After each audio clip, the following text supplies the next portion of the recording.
The Elimination Chamber main event has been revealed. Plus, scrapped Royal Rumble plans have been revealed as well. And why a Hall of Famer turned down a WWE return. It's all in the wrestling news right now. 2 miles of chain, over 10 tons of solid steel designed to punish the human body. Eric Bischoff unveiling the Elimination Chamber to the world at Survivor Series 2002. Remember that happening? Yeah. Very exciting. They combined the Rumble and War Games and made a baby.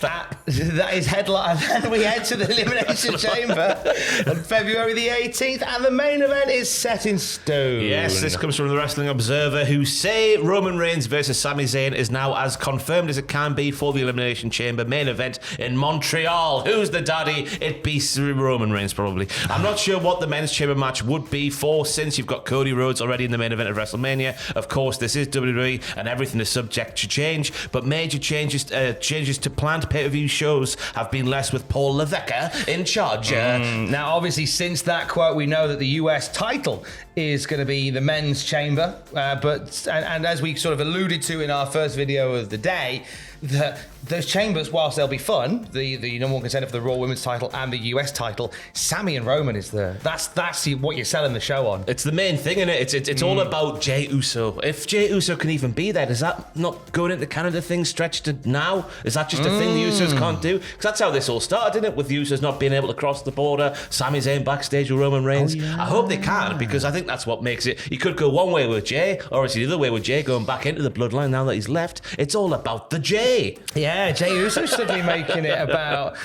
focus of him, but I think the Sami Zayn Roman Reigns match, I'm glad they're doing it in an Elimination Chamber down the road from where Sami grew up. I think that's lovely. I think it's going to be a raucous crowd for Sami Zayn. Sami chants all night, and when Roman beats him... Oh, it'll be Cardiff all over again. Someone's going to get lynched. Someone is going to be in a lot of bother. It's going to be a messy situation. But that's fine, because local Canadian superstar Shania Twain will come out, and then they can sing karaoke. They'll sing Shut Your Effing Face, Uncle Effer, and other famous Canadian hits. As the crowd are going wild, they wheel out Shania. Don't freak out until you know the facts. Relax, Max. Don't be stupid. To be fair, Sami Zayn and Shania Twain is something I want to see now. And Shania Twain famously is Kevin Owens' favourite musical artist. He loves her, so he does. He loves her. Okay, so you're the head of the table. That don't impress me much. So Chamber looking interesting. Sami and Roman looking spas in the main event. Let's talk about the Rumble. One guy that came back at the Rumble and shocked everybody, including known golden retriever Michael Cole. Like he's when the family come back home and the dog's there in the window going, "Oh, mommy and daddy, oh." Bless him. It's popular. Pat was going to come back at the Rumble, but in a very different way, he revealed on his show. Yes, a lot of people thought I was going to be in the Royal Rumble, he said. Hunter and Nick and Stephanie at the time were like, Rumble, that's like a perfect time to come back. And I was like, perfect, all right. He was asked a little closer to the time that if he was in good enough shape to compete. And fair play to him, he said, I could have got in the Rumble, but I didn't want to disrespect anybody. There's only so many spots when you're there. There's a lot of danger. I told them, hey, I want to let you know, this season's been a grind this year with game day being an extra work day. I'm not going to be able to be in good enough shape for the Rumble, and I don't want to disrespect the Rumble. It was the goal to be in the Royal Rumble. I wasn't able to keep up because of game day in terms of training and what that schedule became. So instead of him being in the Rumble, they had him at the Rumble, and he commentated with Michael Cole. It was a lovely surprise. Yes. I would have liked to. I mean, I feel like this was better to have Pat ringside for commentary for Rumble rather than in the Rumble. It's certainly a bigger role to play on the show. I think he added to the show as well. Him, Pat, and Corey just worked well together. Considering I thought they, on the fly, everything. I doubt they would have planned anything if they couldn't have, could they? Because Michael and Corey didn't know. No. I'm just rambling bollocks now. But it's nice to see that he wants to join Imperium. He's treating the ring mat as sacred. He wasn't quite ready. He's giving it the respect it deserves. Get Pat and Imperium. It makes sense. It writes itself. The mat is sacred for Pat and Imperium. Imperium. And the Rumble was sacred for Roxanne Perez. She made her Rumble debut. Didn't last very long in the Rumble match, but there was a method to the madness, wasn't there? Yeah, Brian Alvarez has been explaining this on Wrestling Observer Live. He said the explanation was, well, she has a title match on come Tuesday. Well, she has a title match come Tuesday. To make that quote accurate there, Brian, we wanted to make sure she didn't get hurt, which makes complete sense. Now, obviously, WWE saw his WWE source that said that. She's got a match on Tuesday.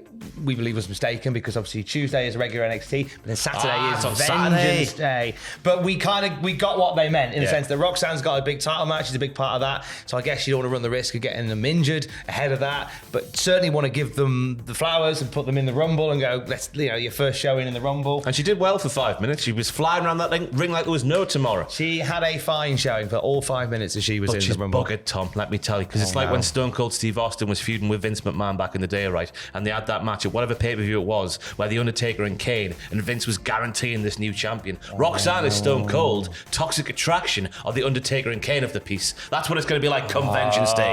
So they're going to both lie on top of her and they both get pinned. Yeah. And then Vince is going to go, Roxanne, you're fired. And then maybe bring it back the next night. Oh, no. I'm getting my wires crossed because that happened at the Judgment Day after Breakdown 1998. And they had the double pin. Vince grabs Roxanne's title. You don't have it anymore! It's mine! It's mine! We could have Shawn Michaels do something similar. Why not? He is the boss of NXT. Yeah, all he has to do is run in a straight line. Okay. Talking of... He can't help his eye points that way, Tom. You heartless bastard. Talking of Shawn Michaels... His mate Kevin Nash was speaking on Click This about Raw 30. Turned out he'd been offered the invite. Come on down. Yeah. Come on, join us. And he said, and he turned it down. He didn't want to go. He said, I can't be out there with DX. I'm too much of a duck. He didn't say duck. They all said they were too old. I'd have headbutted that mother flipper in the forehead. No, I'm not backing down, so send me home. I'm glad I didn't go, because I didn't see where the flip I could have been used. What energy. So basically, he turned down going to Raw because he said, I just wanted to beat everybody up. Which Sean Waltman joked about with FTR and their thing there. So I'm glad that Kev went, nah, I won't be a part of that. He was probably taking the PI double fat. I think he probably was. But it's a good valid point as well with with some legends and that and the way they carry themselves. Like if you're not gonna put them in a situation where they can get a young talent over, then don't put them in a situation at all. And that makes sense for Kev to stay away from that one. Sami Zayn's the big talking point this week, though. Obviously heading into Elimination Chamber, we're going to get Roman and Sami in the main event. Ross and Andrew sat down and had a big conflab about what happens next for Sami, didn't you? Yeah, we just looked at all the storyline implications from the Rumble, what happened at the Rumble, gave a little review there, looking forward towards the point of time now to WrestleMania. What's going to happen? We don't know. Just riffed up the top lines for 25 minutes. It was a lovely time. Join the riff at youtube.com/Cultaholic, where you are right now. In fact, it might even be in one of these. And everybody now, get together, get excited, and sing happy birthday to Tom Campbell. 47 years young today. Happy birthday. Thank you very much. I'm happy to be 57 today. Adam's livid because it's someone I might have to claim my pension soon. More wrestling news throughout the day at cultaholic.com. Stay safe. Love you. Time for bed, Grandad. I'm going to have a little sleep now. The Werther's original. Thank you.